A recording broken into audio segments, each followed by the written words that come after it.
Hello बच्चों। तो कैसे हैं आप लोग? आज हम कंटिन्यू करेंगे अपना टॉपिक डबली रेनफोर्स बीम। सो इसका एनालिसिस हो गया था। आज हम करेंगे design of Dabali reinforced beam.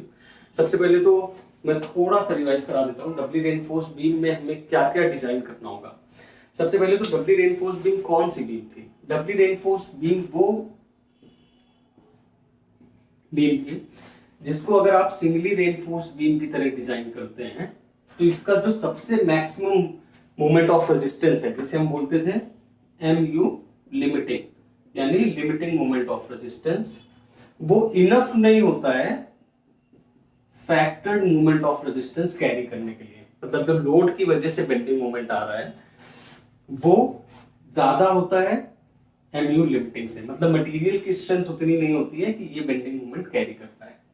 तो इसके लिए आप क्या करते हो, जो भी डिफरेंस होता है यानी एमयू माइनस एमयू लिमिटिंग है ना, इसके लिए अब ये जो साइज है आपका, सपोज ये डी है ये बी है, ये रिस्ट्रिक्टेड होता है। रिस्ट्रिक्टेड होता है मतलब इसे आप बढ़ा नहीं सकते। और मटेरियल की स्ट्रेंथ यानी मोमेंट ऑफ रेजिस्टेंस कैसे बढ़ता है? जब आप ये साइज बढ़ो। तो हम क्या करते हैं, यहाँ कंप्रेशन साइड में एक रेनफोर्समेंट प्रोवाइड करते हैं जो कि ये वाला मूवमेंट रजिस्ट करता है। ठीक है, तो टोटल मूवमेंट क्या हमें रजिस्ट करना है? एमयू, जिसमें से एमयू लिमिटिंग रजिस्ट करता है सिंगली रेनफोर्स बीम, और जो एमयू माइनस एमयू लिमिटिंग है वो रजिस्ट करता है कंप्रेशन रेनफोर्समेंट, है ना। लेकिन इसकी वजह से इसको अगर आप बोल देते हैं AST1, AST1 क्या है? वो रेनफोर्समेंट है जो सिंगली रेनफोर्स बीम का रेनफोर्समेंट है। सो अब क्या है, जैसे ही आपने रेनफोर्समेंट बढ़ाया कंप्रेशन साइड में तो न्यूट्रल एक्सिस भी ऊपर शिफ्ट करेगी। इसको वापस लाने के लिए आपको उतना ही रेनफोर्समेंट यहाँ पर प्रोवाइड करना पड़ता है, जिसे हम बोलते हैं AST2। तो जो टेंशन साइड में टोटल रेनफोर्समेंट है वो बन जाता है AST1 प्लस AST2। तो जब आप डिजाइन कर रहे हैं तो हमें क्या क्या डिजाइन करना है? हमें सबसे पहले ये निकालना है, that is ASC means area of steel in compression, है ना। साइज हमें पता होगा क्योंकि रिस्ट्रिक्टेड है तो ऑब्वियसली पता होगा कि इतना साइज है बीम का, हम इससे ज्यादा नहीं दे सकते। अब उस पर्टिकुलर साइज के लिए आप उस पर्टिकुलर साइज को कंसीडर करके आप बेंडिंग मोमेंट निकालेंगे, जो कि डिपेंड करता है लोड पे, है ना। और ये भी आपको क्वेश्चन में गिवन होगा। सो हमें डिजाइन करने में चाहिए जो भी हम कंप्रेशन साइड में रेनफोर्समेंट लगा रहे हैं वो, दूसरा जो टोटल रेनफोर्समेंट हम टेंशन साइड में लगा रहे हैं, means AST1 plus AST2। Alright, तो एक बार फिर से समझ लीजिए, डबली रेनफोर्स बीम क्या है? Singly reinforced beam plus compression reinforcement plus tensile reinforcement 2, है ना। ऐसे अगर इसे हमें बनाना है तो क्लियरली इस तरीके से बना सकते हैं, doubly reinforced beam, this is singly reinforced beam, और ये है AST1 प्लस कंक्रीट को कुछ नहीं कर रहे हैं क्योंकि हम साइज नहीं बढ़ा सकते, है ना। साइज नहीं बढ़ा सकते मतलब कंक्रीट सेम रहेगा, तो ये साइज भी सेम रहेगा B and D। Then compression reinforcement that is ASC, और यहां पर टेंसाइल रेनफोर्समेंट जो इसको बैलेंस करने के लिए लगाया गया टेंशन साइड में, AST2। तो अगर आपको डिजाइन करना है डबली रेनफोर्स बीम तो हमें दो चीजें निकालनी है। पहले तो कंप्रेशन साइड में कितना रेनफोर्समेंट है, दूसरा टेंसाइल साइड में कितना एडिशनल रेनफोर्समेंट हमने लगाया है। तो सिंगली रेनफोर्स बीम प्लस ये सेक्शन मिलकर बनता है डबली रेनफोर्स बीम। ओके, अब जल्दी से हम एक क्वेश्चन लेते हैं और डबली रेनफोर्स बीम सेक्शन डिजाइन करते हैं। तो the question is saying design a reinforced concrete beam supported on two walls, यानी ये क्या बता रहे हैं हमें, support width, supported on two walls of 400 mm, two walls of 400 mm spaced at a clear distance यानी L, क्लियर डिस्टेंस यानी ये है L, that is 6 metre. The beam carries the load of, जो लोड है that is given 32 kilo newton पर metre and the size of beam is restricted to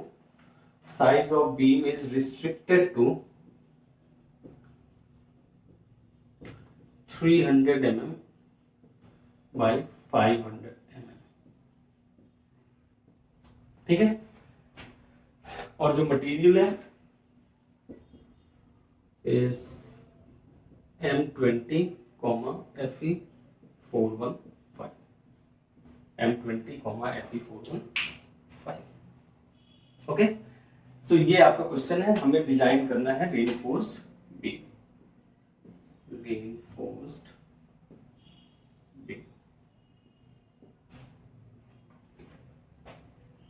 okay, एक बार question देख लीजिए और नोट कर लीजिए, फिर हम स्टार्ट करते हैं स्टेप वाइज। अब M20 का मतलब क्या है? M20 का मतलब है जो आपका FCK का वैल्यू है दैट इज 20 मेगापास्कल या फिर 20 Newton per MM square. Similarly Fe415 का मतलब है जो इसकी यील्ड स्ट्रेंथ है स्टील की that is 415 Newton per MM square.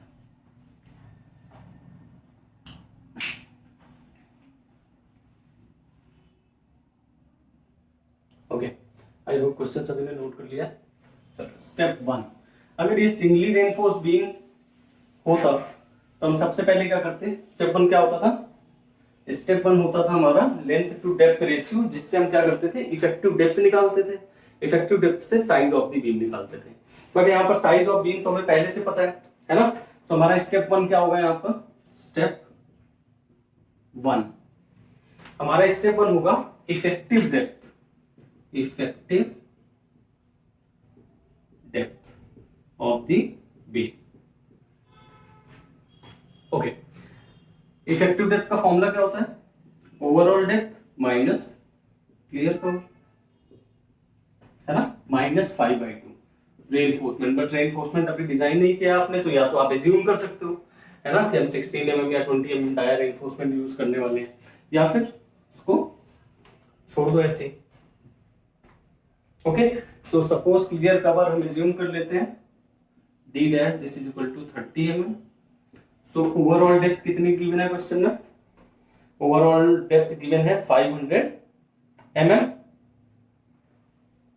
300 by 500 का बीम है ना, तो 500 माइनस 30, तो ये आ गया आपका 470 mm। तो इफेक्टिव डेप्थ हमारे पास आ गई 470 mm।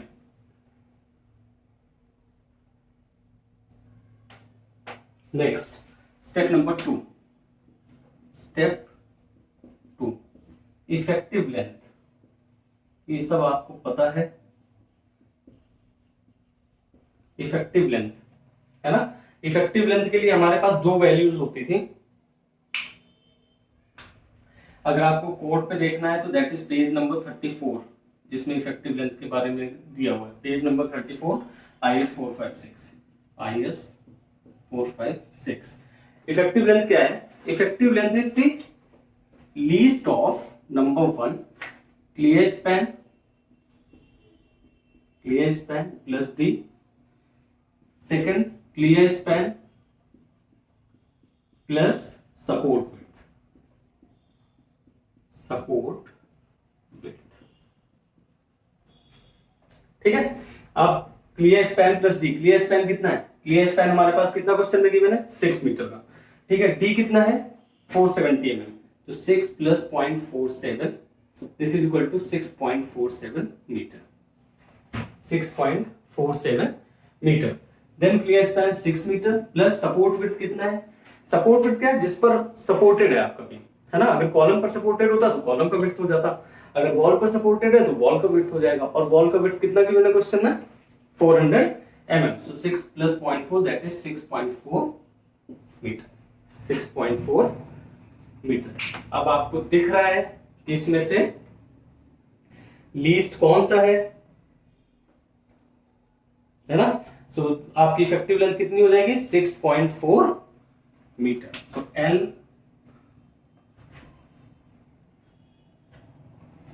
L effective this is equal to 6.4 metre. ठीक है, ओके। सो पहला स्टेप इफेक्टिव डेप्थ बिल्कुल सेम है, overall depth minus clear cover हमने 30 में जूम कर लिया है ना। क्लियर कवर एक्चुअली डिपेंड करता है कि हमारी जो एक्सपोजर कंडीशन है, मतलब जहां पर आपका बीम बन रहा है वहां पर एक्सपोजर कंडीशंस क्या है। अगर बाहर बना रहे हैं या फिर कहीं हम सी साइड पे बना रहे हैं, है ना, तो वहां पर ये क्लियर कवर ज्यादा होता है ताकि वो जो एक्सपोजर है या जो मॉइस्चर है वो रेनफोर्समेंट तक नहीं पहुंचे, ठीक है। लेकिन नॉर्मल में ये 25 to 30 mm के बीच में लाई करता है। अगर आपकी इजी कंडीशन है, मॉडरेट है तो 35 हो जाता है, ठीक है। So then effective length, the least of these two, ये हमने निकाल लिया, इफेक्टिव लेंथ आ गया। Now step number 3, step number 3 is ultimate bending moment. Step 3 is ultimate bending moment, ठीक है। और अल्टीमेट बेंडिंग मोमेंट क्या होगा? अल्टीमेट बेंडिंग मोमेंट होगा जो लोड की वजह से आपका बेंडिंग मोमेंट आपकी बीम पर आएगा। और अगर आपका सिंपली सपोर्टेड बीम है तो आपको पता है वो वैल्यू होता है WL²/8। बट उससे पहले हमें क्या करना पड़ेगा, हमें लोड तो पता है, सुपर इम्पोज लोड कितना गिवन है, 32 किलो न्यूटन पर मीटर गिवन है, लेकिन सेल्फ वेट नहीं गिवन है। तो हमें सबसे पहले निकालना पड़ेगा सेल्फ वेट ऑफ बीम, और सेल्फ वेट होता है unit weight multiplied by volume. Self weight is unit weight of material जिसका भी बना रहे हो। यहाँ कंक्रीट का बना रहे हैं तो unit weight of concrete multiplied by volume of the beam, और ये होता है 25 किलो न्यूटन पर मीटर क्यूब। और वॉल्यूम क्या है, size of the beam 300/500, so 0.3 into 0.5, और जो भी वैल्यू 1 मीटर से ज्यादा होती है उसे हम 1 मीटर लेते हैं। सो लेंथ आपकी 1 मीटर हो जाएगी। So 25 into 0.3 into 0.5 into 1। इसको सॉल्व करते हैं तो आता है 3.75 किलो न्यूटन पर मीटर। प्लीज वीडियो पॉज करके सॉल्व करते जाइएगा।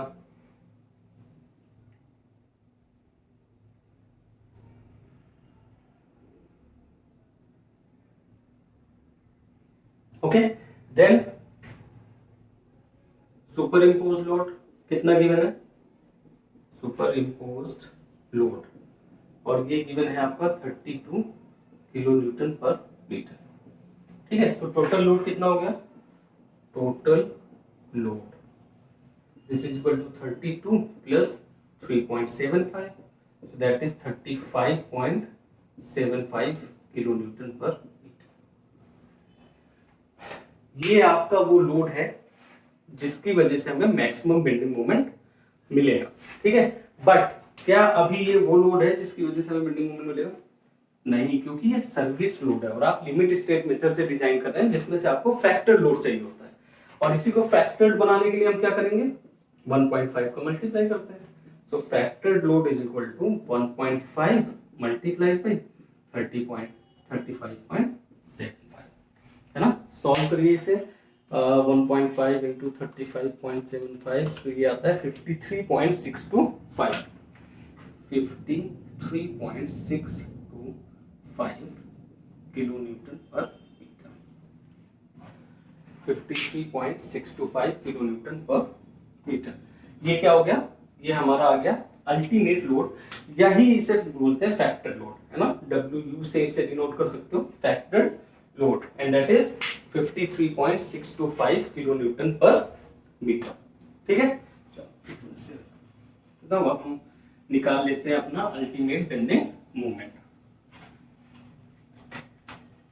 और वो क्या होता है, MU this is equal to WU into L², यहाँ पर L कौन सा होता है, effective, divided by 8, so that is 53.625।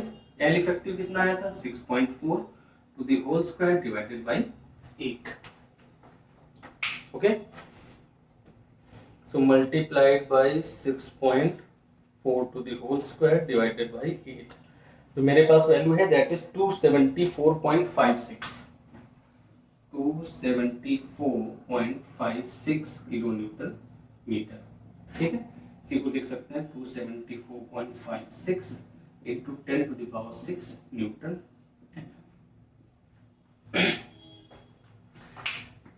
सो जो लोड लग रहा है आपकी बीम में, उसकी वजह से बीम में इतना बेंडिंग मोमेंट आ रहा है। अब अगर आपकी मटेरियल की स्ट्रेंथ इतनी होगी कि वो ये बेंडिंग मोमेंट कैरी कर सकता है, मतलब मोमेंट ऑफ रेजिस्टेंस कम से कम इतना होगा, तब तो हमें कोई दिक्कत नहीं है ना। लेकिन अगर इससे कम होगा तो फिर हमें डबली रेनफोर्स सेक्शन डिजाइन करना पड़ेगा। मैं फिर से बनाता हूं, अगर जो आपका बीम है उसका स्ट्रेंथ इतना होगा कि वो 274.56 कैरी कर ले, है ना, तो फिर हमें एडिशनल रेनफोर्समेंट कंप्रेशन साइड में लगाने की कोई जरूरत नहीं है। बट अगर स्ट्रेंथ इससे कम होगी तो जो बैलेंस होगा स्ट्रेंथ, जो बैलेंस होगा मूवमेंट का, है ना, उसके लिए हमें कंप्रेशन साइड में रेनफोर्समेंट लगानी पड़ेगी। और कंप्रेशन साइड में रेनफोर्समेंट ही बीम को डबली रेनफोर्स सेक्शन बनाता है। ठीक है, चलो चेक कर लेते हैं। चेक करने के लिए क्या करना पड़ेगा हमें, limiting depth of the moment of resistance निकालना पड़ेगा, है ना। सो फॉर्मूला किसी को याद शायद ही होगा और याद करने की जरूरत भी नहीं है, इसको ऐसे रहने दो। So page number 96 IS 456, page number 96 IS 456, यहां पर दिया हुआ है लिमिटिंग मोमेंट ऑफ रेजिस्टेंस का फॉर्मूला क्या है, जिसे बोलते हैं MU limiting, and MU limiting is 0.36 XU max upon D, 0.36 XU max या फिर XU limiting upon D into 1 minus 0.42 XU limiting upon D, 0.42 XU limiting upon D multiplied by FC के BD square, FC के BD square.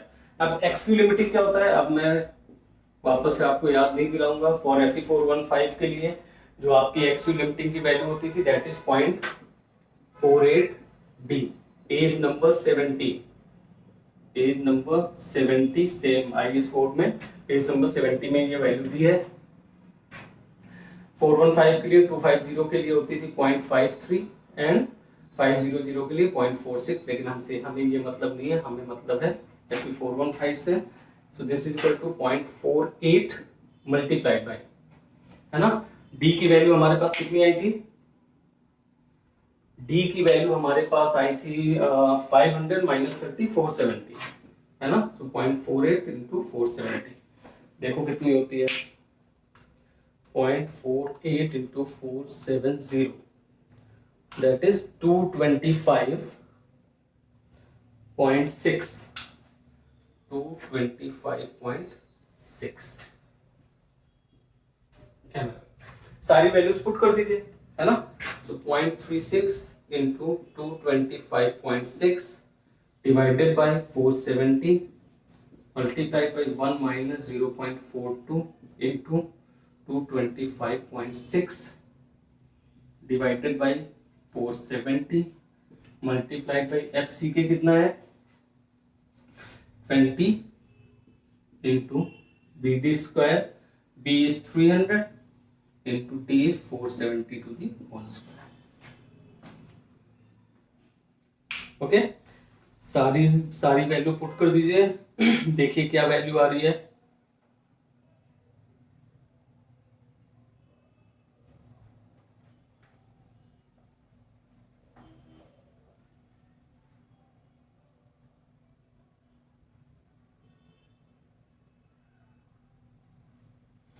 ये value आती है 182.85 kilo newton metre.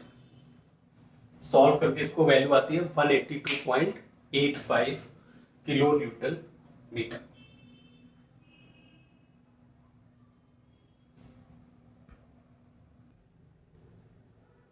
Okay, अब देखिए यहां से बिल्कुल क्लियर है आपको कितना मूवमेंट बीम पर लग रहा है, 274.56 किलो न्यूटन मीटर, और रजिस्ट कितना कर सकता है आपका सेक्शन सिर्फ 182.85 किलो न्यूटन मीटर। मतलब मटेरियल की प्रॉपर्टी तो बस इतनी है कि इतना कैरी कर सकता है, बट लोड इतना लग रहा है, लोड की वजह से जो मोमेंट आ रहा है वो इतना आ रहा है।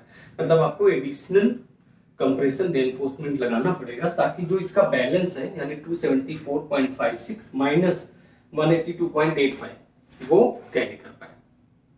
क्लियर है? सो यहां से प्रूफ होता है कि हमें सेक्शन कौन सा डिजाइन करना है, डबली रेनफोर्स सेक्शन। चलो डिजाइन करते हैं। Next step is find compression steel area.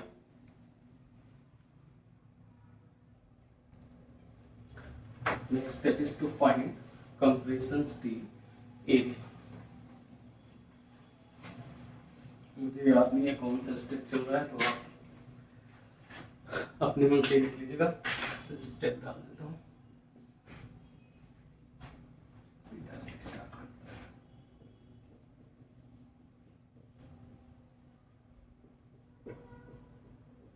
Compression steel. Compression steel निकालने के लिए सबसे पहले हमें यह निकालना पड़ेगा कि एफएससी क्या होगा। एफएससी, अब एफएससी क्या है? एफएससी है स्टील इन कंप्रेशन, है ना। हमें ये तो पता है कि एफवाई क्या है। एफवाई हमें पता है 415 Newton per MM square. But यही स्टील जब आप कंप्रेशन में, ये तो यील्डिंग पे है ना, तभी से यील्ड स्ट्रेस बोलते हैं। लेकिन जब कंप्रेशन में लग जाएगा तो कितना स्ट्रेस देगा, ये हमें सबसे पहले ये निकालना है। और ये हमें मिलेगा जो स्पेशल एडिशन है कोड का, उसमें page number special edition 16 page number 13 page 13 table F. ठीक है, यहां से हमें पता चलता है कि डी डैश अपॉन डी के रेशियो से एफएससी का वैल्यू क्या है। डी डैश अपॉन डी क्या मतलब clear cover to the effective depth, है ना। डी डैश हमें कितना माना है 30 mm divided by 470 total D.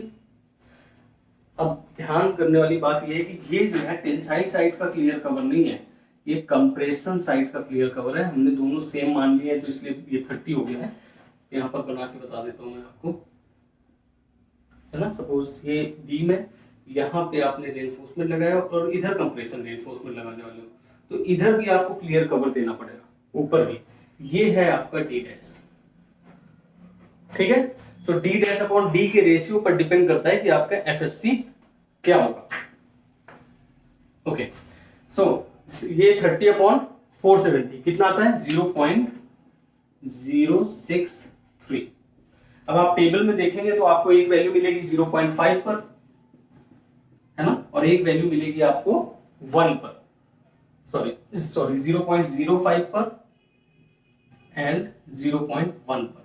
और आपको तो चाहिए किस पर 0.063 पर।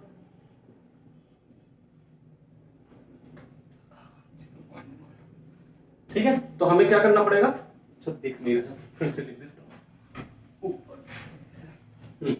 आपको एक वैल्यू मिलेगी 0.05, आपको चाहिए 0.063 पर एंड 0.1। 0.05 पर वैल्यू गिवन है 355 एंड 0.1 पर गिवन है 353। आपको निकालना है 0.063। ठीक है, तो सपोज ये x1 है, ये x है, ये x2 है। This is y1, this is y and y2। तो इंटरपोलेशन आप सबको ही पता होगा, लेकिन फिर भी एक बार फॉर्मूला लिख देता हूं। x minus x1 upon x2 minus x1, this is equal to y minus y1 upon y2 minus y1। ठीक है, यहाँ पर सारी वैल्यूज आपको गिवन है, आपको निकालना है अपना y वैल्यू। सो जब आप इंटरपोलेशन लगाएंगे तो 0.063 पर वैल्यू आपको मिल जाएगी एफएससी की। ठीक है, मैं सॉल्व करके देखता हूं, जो मेरे पास वैल्यू आ रही है that is 354.48 newton per MM square. So y is equal to 354.48 newton per MM square and that is equal to FSC. That is equal to FSC.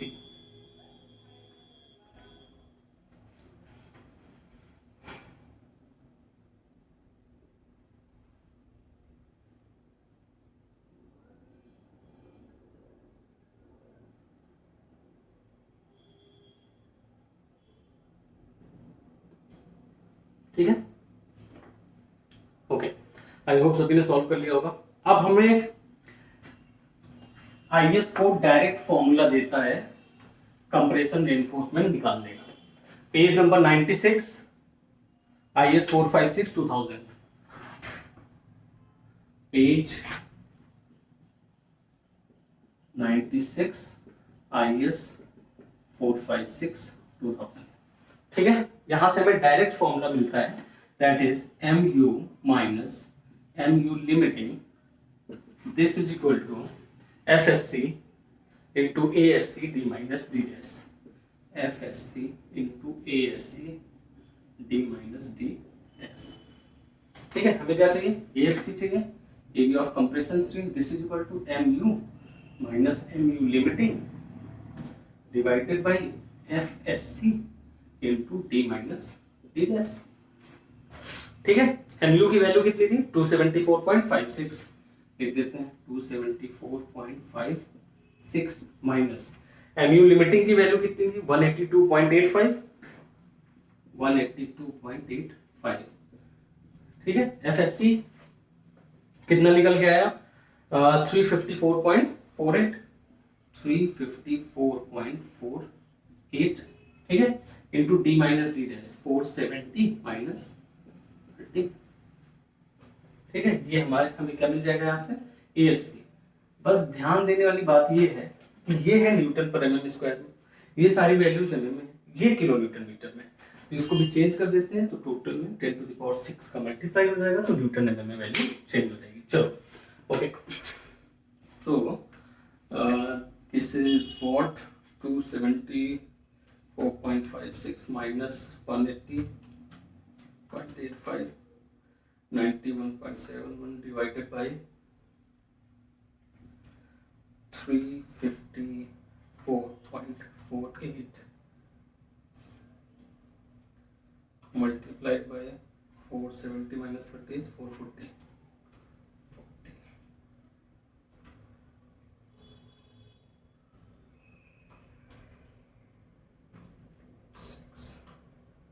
This is 587.993. 587.993 mm square. ये है आपका required, मतलब जो balance था, मतलब जो bending moment था और लिमिटिंग मोमेंट के बीच जितना मोमेंट ऑफ रेजिस्टेंस एक्स्ट्रा था, वो रजिस्ट करने के लिए हमें इतना स्टील चाहिए कंप्रेशन में। क्लियर है? ठीक है, ओके। अब नंबर ऑफ बार्स निकाल लेते हैं फटाफट, है ना। सपोज ले टेकिंग 16 mm diamonds,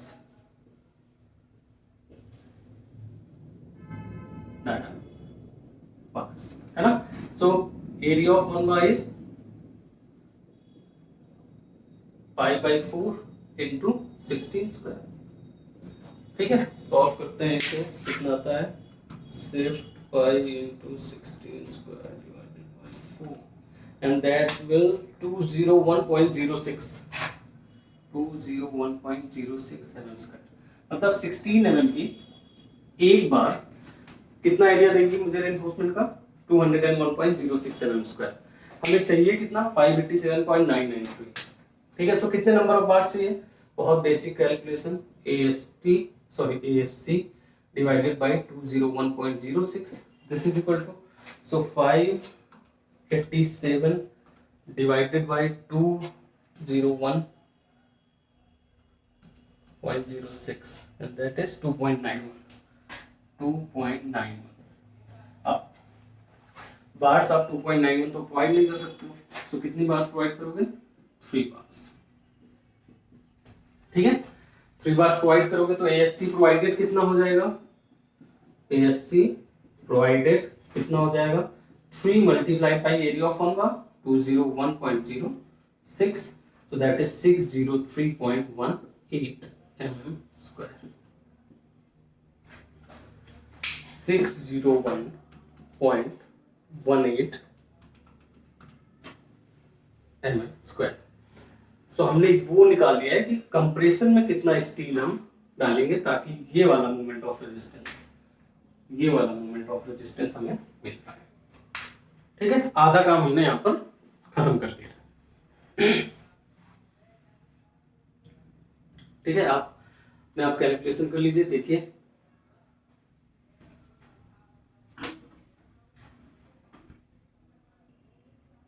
ओके, चलो वैसे रब कर दो।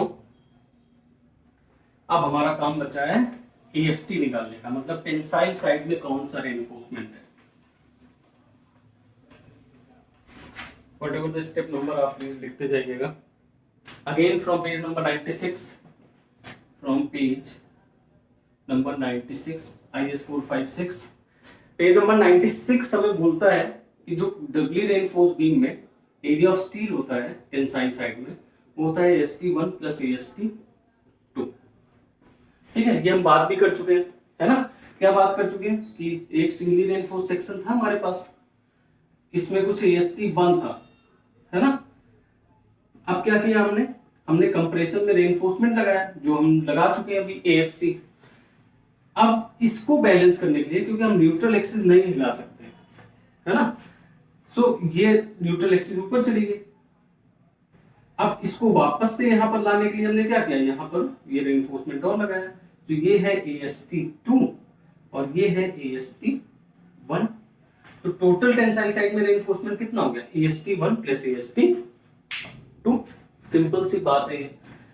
अब AST1 क्या है, AST1 रेनफोर्समेंट है singly reinforced beam, singly reinforced beam. AST1 है सिंगली रेनफोर्स बीम का area of steel in tension side.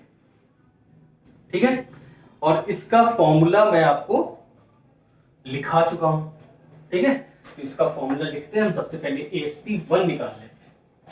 तो AST1 आता है हमारे पास 0.5 FCK अपॉन FY।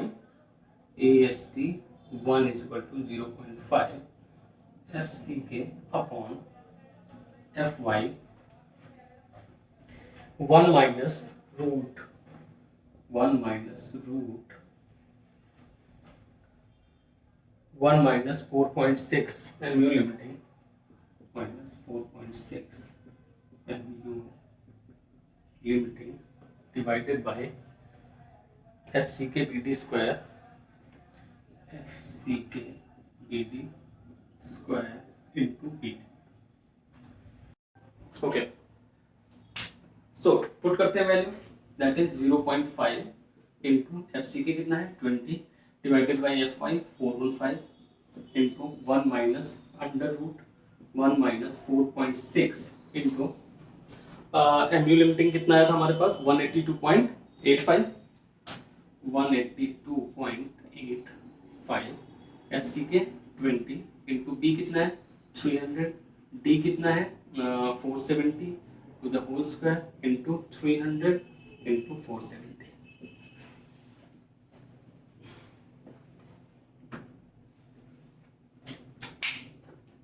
ये सारी वैल्यूज है। बस यहाँ पर ये ध्यान रखना, ये फिर से किलो न्यूटन मीटर में, तो 10 to the power 6 newton mm में चेंज करने के लिए। ठीक है, एक बार चेक कर लीजिए कहीं कोई वैल्यू मिस तो नहीं हो गई है।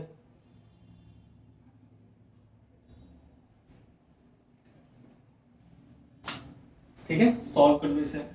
सॉल्व करिए, जो मेरे पास वैल्यू है that is 1343.82 mm square, 1343.82 mm square, 1343.82 mm square.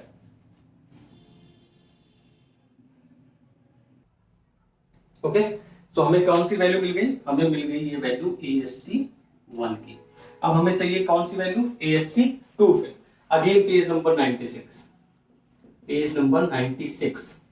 Same page में IS 456 and it is given AST2 is equal to AST2 is equal to ASC FSC upon 0.87 FY. AST2 is ASC FSC into ASC FSC upon 0.87 FY.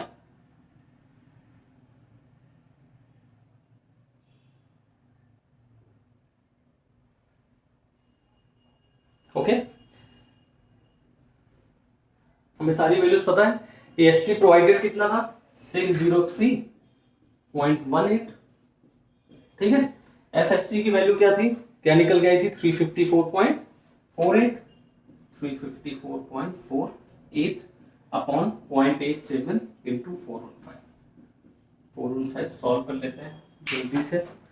18 multiplied by 354.48 divided by 0.87 into 592.20. That is 592.20 mm square. So AST2 के लिए भी हमें कहाँ से formula मिला है, that is page number 96 and it is given ASC FSC upon 0.87 FY. Value put कर दी, सारी वैल्यूज हमें पता है. यहाँ पर ASC प्रोवाइडेड रखना है, रिक्वायर्ड नहीं रखना है. ठीक है. हमारे पास AST1 भी आ गया और AST2 भी आ गया. तो total steel in tension side कितना हो जाएगा, that is AST1 plus AST2, है ना. ऐड करके जरा देखिए कितना आ रहा है. 1343.82 plus 592.20 and that is 1936.02. 1936.02 mm square. ठीक है. तो ये वो स्टील है जो कहाँ प्रोवाइड करना है, हमें टेंशन साइड में प्रोवाइड करना है. क्लियर है.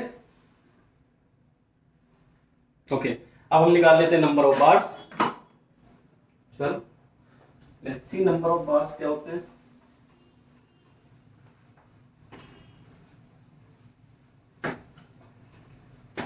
टोटल AST रिक्वायर्ड कितना है 1936.02. AST required 1936.02. ठीक है. ओके, सो कंसीडरिंग अब टेंशन साइड में रेनफोर्समेंट डायर थोड़ा सा बढ़ा के ले लो. Considering 20 mm dia bars. ठीक है. So area of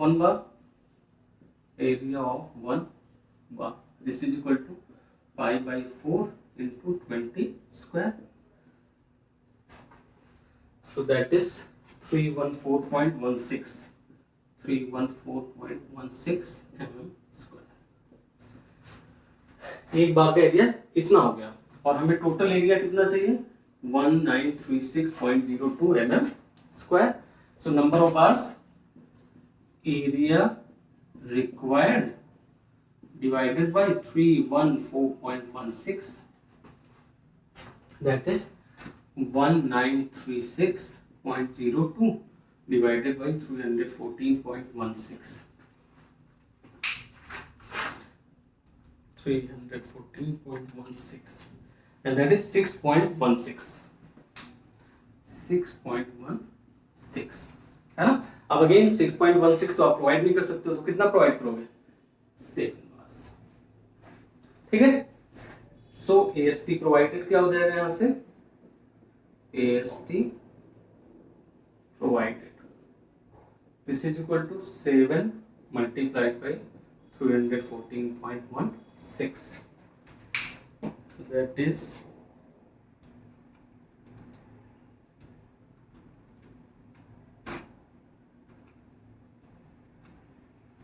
2199.11 mm.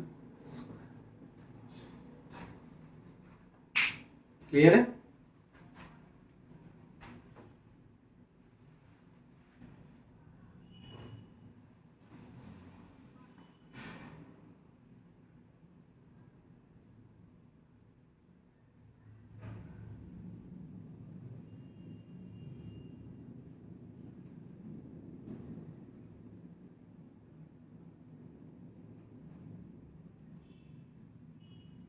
Okay, so हमारे पास टेंसाइल रेनफोर्समेंट भी आ गया है, हमारे पास कंप्रेशन रेनफोर्समेंट भी आ गया है।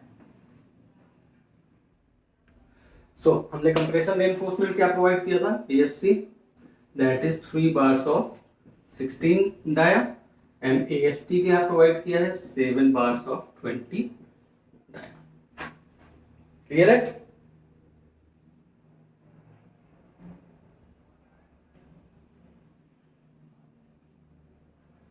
ओके, सो यहां पर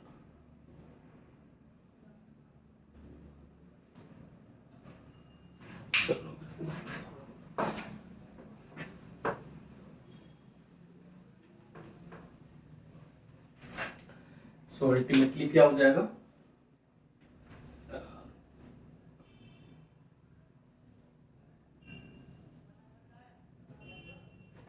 okay, so this is B, this is capital D, है ना, और यहां पर आपका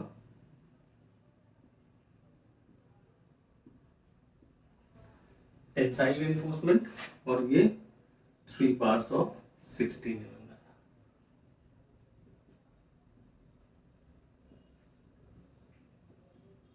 मेरा स्केच थोड़ा सा ऐसे ही बनता है, आप लोग समझदार हो, है ना। ये क्या है? 7 ऑफ 25, और ये क्या है? 3 ऑफ 65। सिर्फ बांधने के लिए भी लगता है तो ये कुछ इस तरीके से दिखता है।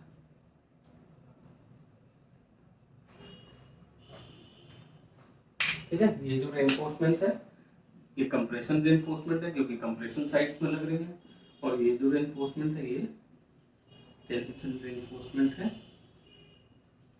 टेंसाइल साइड में लग रही है।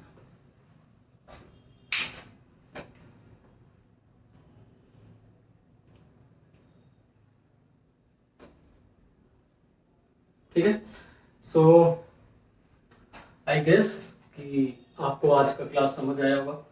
डिजाइन कंप्लीट हो गया है डबली रेनफोर्स बीम का। अब इसमें कुछ चेक्स होते हैं जो बिल्कुल सिंगली रेनफोर्स बीम की तरह होते हैं, सो वो मैं करा चुका हूँ, आप लेक्चर देख सकते हैं। शेयर का चेक, रिफ्लेक्शन का चेक, लेकिन अगर फिर भी किसी को समझ नहीं आता है तो मैं फिर से लेक्चर्स अपलोड कर दूंगा फॉर पर्टिकुलर क्वेश्चंस, जिसमें आप शेयर चेक भी करोगे। क्या होता है जब इसका आप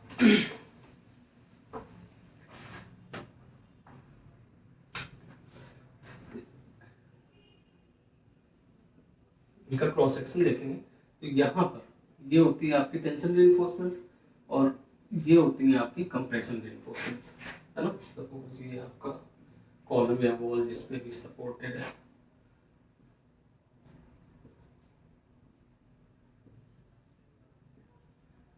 ठीक है।